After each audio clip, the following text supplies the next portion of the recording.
दिन हे दाता, देखा 1 सेकंड के बाद कि ना कोई बंजारा दिखे ना बैल, क्योंकि वो इतना लंबे जी 9 लाख बैल और उनके ऊपर वह गुण बोरे दे रखे, उनके साथ केस वह एक बंजारा, लाखों बंजारे भी थे।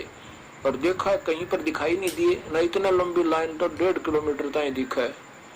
1 मिनट के बाद, पल के बाद कोई नहीं दिखा।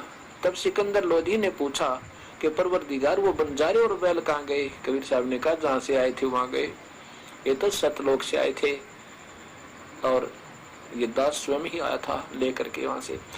इतने में वो केशव जो है कबीर साहब के शरीर में समा गया। देखते ही देखते अकेले कबीर साहब रह गए, केशव नहीं रहा। बोलो बंदी छोड़ कबीर साहेब की जय।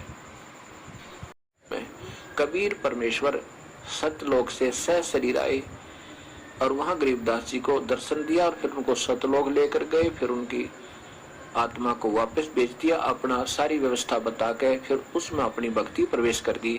उस 10 वर्ष के जब गरीबदास जी हो चुके थे, 11 वर्ष के, तब आकर 10 वर्ष के को तो उपदेश देने का आदेश हो गया था कबीर साहब से। अब जब वो 11 वर्ष के कबीर गरीबदास जी हो गए थे, तब अर्जुन सर्जन को स्वप्न में कबीर परमेश्वर दिखाई दिए। उसमें अर्जुन सर्जन, यह हरियाणा के एक सोनीपत जिला है, उसमें खरखोदा एक सब तहसील है।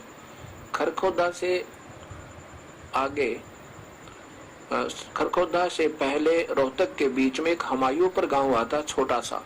उस हमायूंपुर गांव में वो अर्जुन सर्जुन आकर रहने लगे थे। उनका शरीर बहुत पुराना हो गया था, बहुत बूढ़े हो गए थे।